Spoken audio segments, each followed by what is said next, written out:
So hello guys, welcome sa aking programang Dear Mr. DJ. Dito po ay binabasa natin ang mga love letter na sinend sa atin ng ating mga letter sender regarding sa kanilang love story ng kanilang buhay. So tara basahin natin yung love story natin ngayong gabi na nagmula kay Marco. Kakaiba, isang lalaki. So tara guys, samahan niyo ako at basahin natin ang love story ni Marco. Dear Mr. DJ, magandang gabi po sa inyo at sa lahat ng nakikinig sa inyong programa. Matagal ko nang sinusubaybayan ang bawat kwento ng pag-ibig na binabahagi mo sa iyong segment. Ngunit ngayon, ako naman ang gustong magbahagi ng isang kwento. Isang kwentong hindi lang tungkol sa pag-ibig kundi pati sa sakit ng pagkawala. Ako po si Marco at ang kwentong ito ay tungkol sa babaeng minahal ko ng higit pa sa sarili ko, si Angela. Magkababata kami ni Angela, magkapitbahay, magkaibigan, at sa paningin ng lahat, parang magkapatid. Ngunit para sa akin, si Angela ang pinakamahalagang tao sa buhay ko. Bata pa lang kami, sabay na kaming nangarap. Noong 6 na taon pa lang kami, madalas kaming maglaro sa ilalim ng puno ng mangga sa likod ng bahay nila. Lagi niyang sinasabi na balang araw, kapag malaki na kami, sabay naming tutuparin ang mga pangarap namin.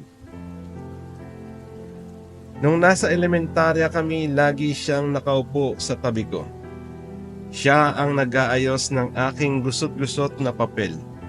At ako naman ang laging nagpapatawa sa kanya tuwing nalulungkot siya.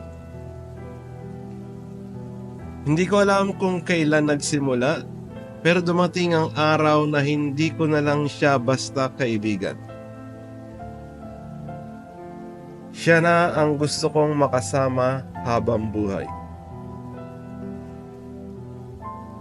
Noong high school, mas naging malapit kami sa isa't isa. Doon ko nalaman na pareho pala kaming may nararamdaman para sa isa't isa.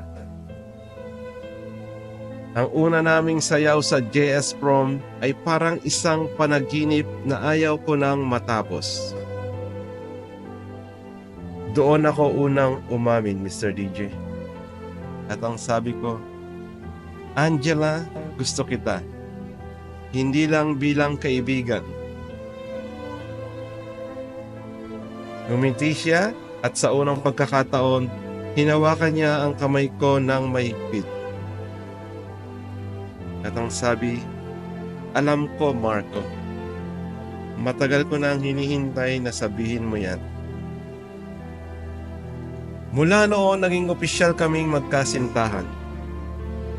Kasabay ng aming pangarap ay ang pangako namin sa isa't isa na sabay kaming aabante sa buhay. Sabay naming haharapin ang bawat pagsubok ng buhay. Magkasama kaming pumasok sa kolehiyo, pareho kaming kumuha ng kursong nursing.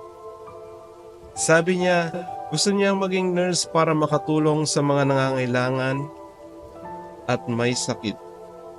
Ako naman gusto ko lang siyang samahan sa pangarap niya.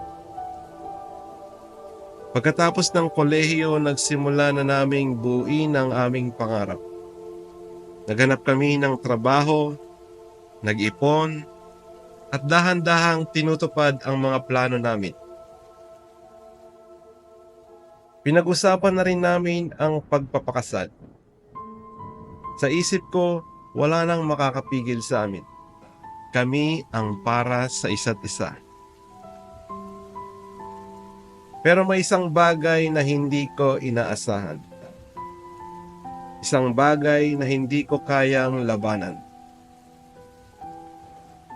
Dumating ang COVID-19 pandemic. Bilang mga frontliner, pareho kaming lumaban para sa buhay ng iba. Ngunit sa kabila ng pag-iingat, siya mismo ang nadapuan ng sakit. Nasa ospital siya, nakahiga, naka-intubate, at hindi ko man lang mahawakan ang kamay niya. Sinusubukan kong maging matapang pero sa loob-loob ko, durog na durog ako. Angela, huwag mo akong iiwan.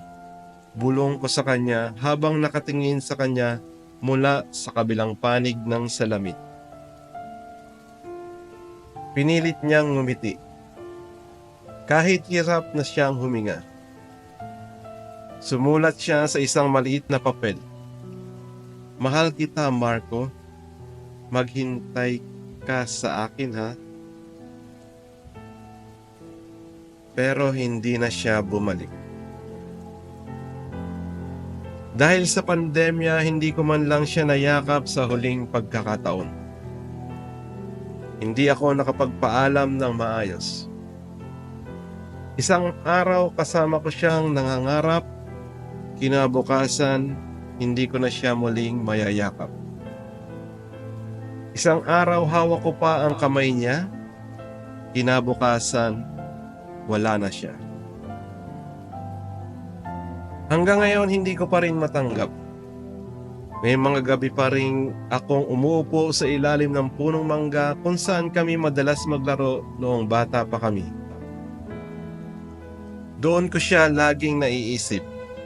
Ang mga tawa niya, ang mga pangarap naming sabay naming binuo. Sa tuwing maririnig ko ang kantang Kabilang Buhay, hindi ko mapigilang umiyak. Pakiramdam ko parang siya ang kumakanta nito sa akin. Pinapaalalang kahit wala na siya sa mundong ito, hindi siya nawala sa puso ko. Mr. DJ, hindi ko alam kung kailan ko matututunang tanggapin ang pagkawala niya.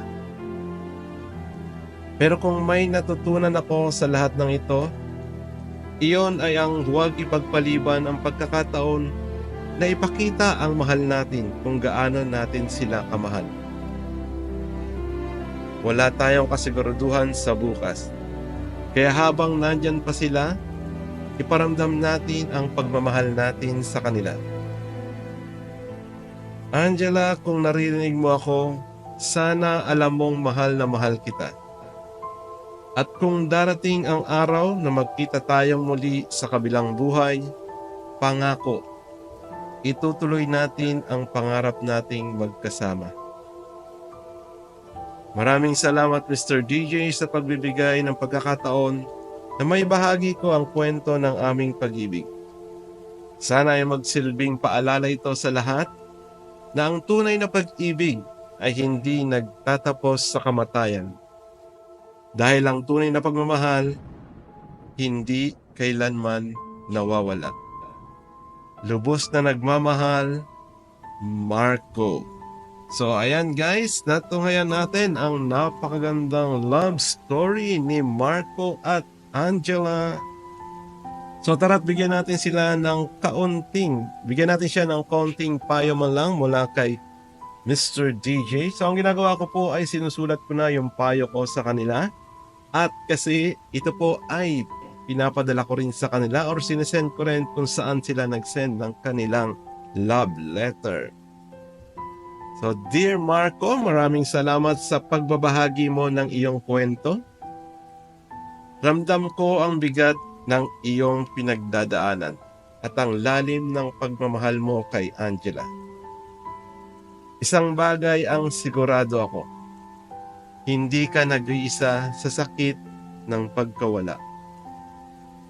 At hindi rin nagwawakas ang pag-ibig kahit sa kabilang buhay. Napakahalaga ng iyong natutunan. Ang pagpapahalaga sa mga taong mahal natin habang kasama pa natin sila.